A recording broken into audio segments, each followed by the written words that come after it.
I've just finished listening to my first ever Joe Abercrombie book, The Blade Itself, and I'd been putting it off because I didn't think I was going to like grim dark fantasy. So I love fantasy, but Joe Abercrombie is known for being grim dark, and so that put me off a lot. But in the end I thought I'd give it a go because so many people love it. And for the first 7 chapters I was bored out of my mind, and in fact I nearly DNF'd it. I tried to return it to Audible, but I wasn't eligible for some reason, and so I thought, oh, I'll carry on then, and I'm glad I did. And in the eighth chapter, something piqued my interest: Sandan Glockter. The reason I was bored out of my mind was because nothing of interest. There was just nothing there of interest to me. There was a fight. It started off with a fight against the Shanka Flatheads or something, but we didn't know any of the characters then, and so I didn't care about what was happening, and it was just one punch, another punch, and then I kicked, and then I parried, and it's just so boring. And then there was another battle with, well, a little fight with bandits later on with Logan and Pye. But you may be saying, but Jenny, you love the Stormlight Archive, and that's got loads of fighting in it. But that's always serving a purpose in the story or to someone's character. It's not just the mechanics of a fight, because if you're just reading, oh, you did the sword and then did another sword thing and then stabbed, and I mean, that's just boring. There's nothing to that. There's nothing. You've got to care about the people, and yes, and it was just all men. It was men. There was just no women at all. And eventually there was a woman, but she was just a love interest. So, and the men that were there, I mean, Logan just seems a bit generic man. I think very few authors actually write men well. I always prefer reading books with main characters that have women, and written by women, because they just do such a better job of getting you into the story, into the thoughts, into the feelings, into the inner monologue of the characters. Whereas I think what Brandon Sanderson does so well is he writes men really well. So he writes, you really come to care about them, because you get to know them. You're in their head, you're in their thoughts and feelings, and they have an interesting inner life. They've got something to them, something a bit different, unusual, just something of interest about them. That's different from the usual generic bland, not very charismatic. And I think also James Islington, who did The Will of the Many, also wrote the male character really well in that, because you're so much in his head, and it's what he appears to be underneath he's so much more, and you get to see that. You get to see how intelligent he is, and having to hide his actual purpose and what he's doing there. Yes, this Joe Abercrombie book, The Blade Itself, had nothing of interest to me until Sandan Glockter piqued my interest. But I do have problems both with Logan and Sandan Glockter, because people like Logan, who's, I would say, is sort of a bit like Dalinar in that he's committed all these atrocities and massacres, well, just killed a lot of people, and now later in life they're coming to regret it and want to change and make but I just think it's rather convenient that they suddenly get a conscience, and they're not really redeemable people. Why didn't they think all these things back when they were killing all the people? And you've got to also show change. And Logan is still killing people, but I don't know quite what's happening with him, because most of the time when he's fighting he's normal, but then there's times when it gets really bad and he's close to death, and then he at the end he almost got possessed or something. He was a completely different person and couldn't remember what had happened. So I don't know whether that's a psychological thing, or because the series is called the First Law series, and the First Law is all about not communicating with the other side, the hell and devils and stuff like that. So maybe he's being possessed by a devil, I don't know. And because there has to be a reason that Baez wants Logan with them. I don't trust Baez either, because I don't know what he's going to do with, what's her name? Pharaoh. I don't know what Baez's ultimate purposes and what he's willing to do to accomplish that. So will he be willing to kill people like Pharaoh and Logan, and because he obviously has a reason for wanting them in his little posse, where they're going to go to find the seed.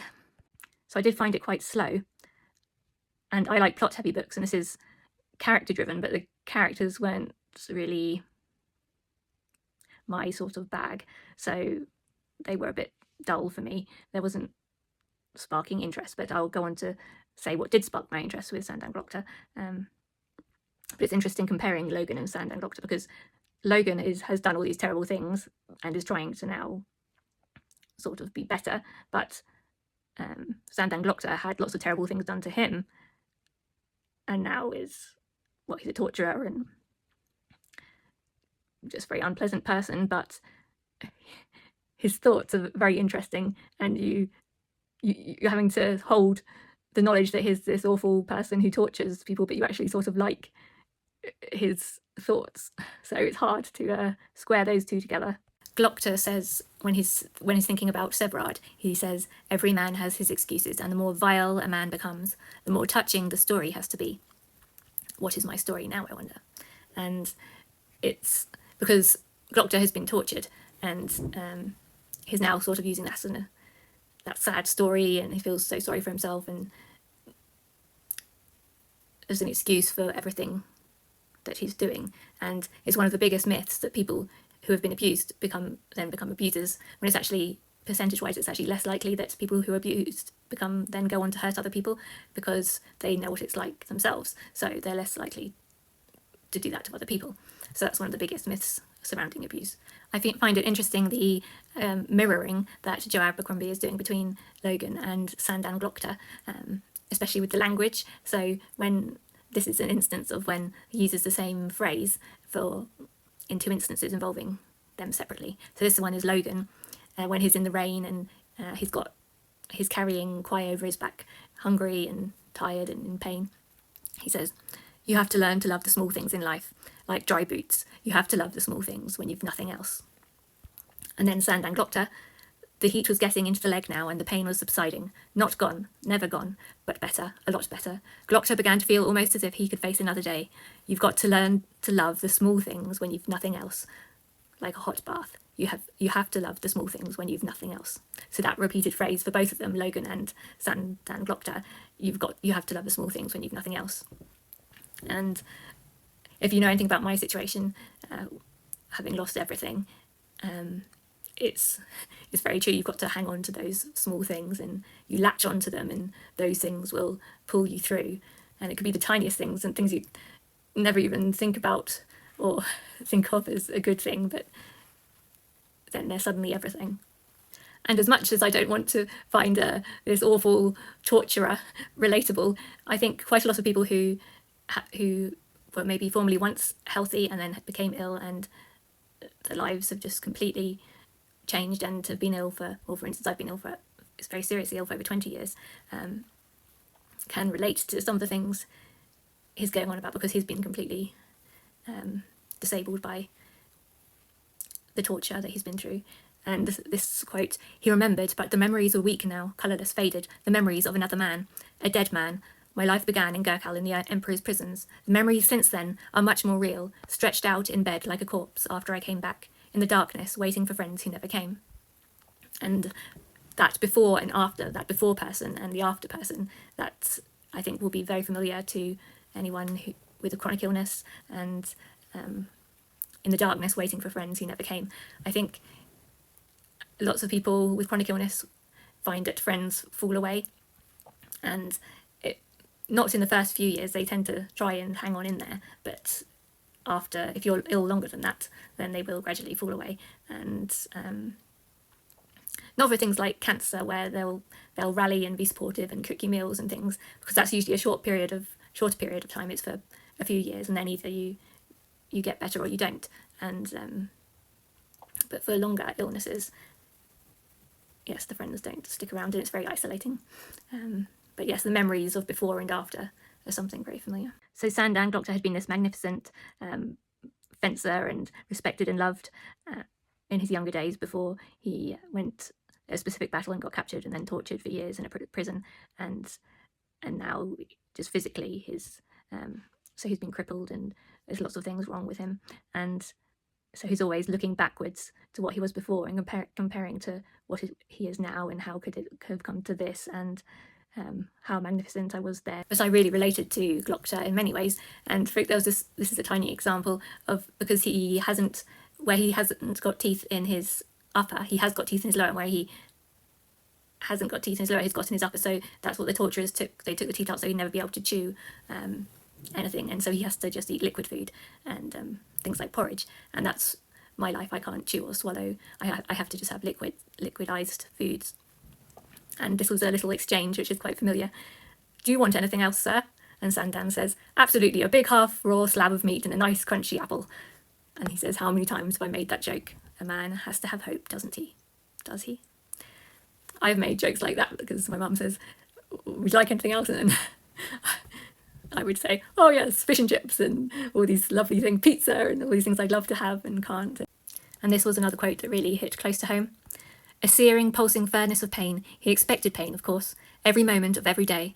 But this is something just a bit special. Every breath was a rattling moan through rigid jaws. Every tiniest movement was a mighty task."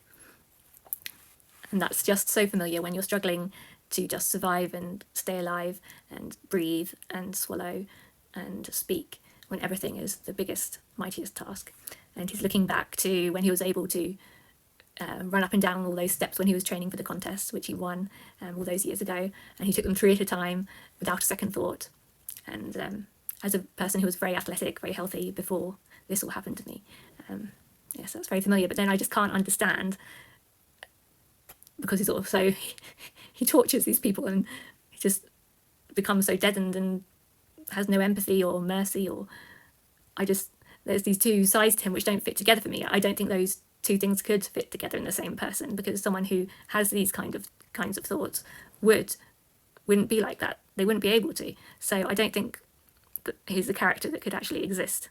So overall, the writing style did bore me a bit. I felt a bit detached, and so yeah, and the fighting wasn't very interesting.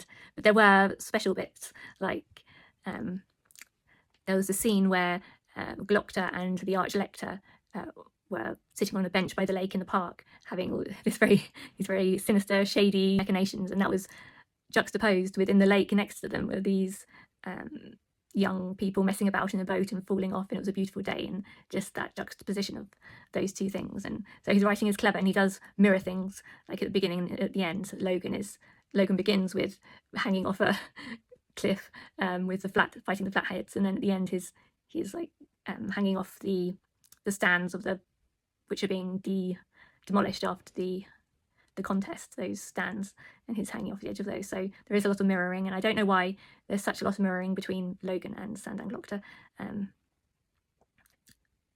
Just comparing those characters and what they're doing with their pain. So they're going different ways with their pain, it seems. So one's trying to become better and one's not, I think. But nobody seems to be good. And I like to like people. I mean, they don't have to be perfect or anything, but there has to be something about them. And the only person that I liked, West, who I thought was good, then turns out to be a domestic abuser and just beats his sister up. So, and then he goes off crying to his brother, "Oh no," as if he was the victim. And anyway, didn't like that. I will be carrying on with the rest of the series. I have a feeling that this book was just setting up for the whole of the rest of the trilogy, really, and it's taken a whole book to establish the world and the characters, and I think, well, that was why it seems so slow.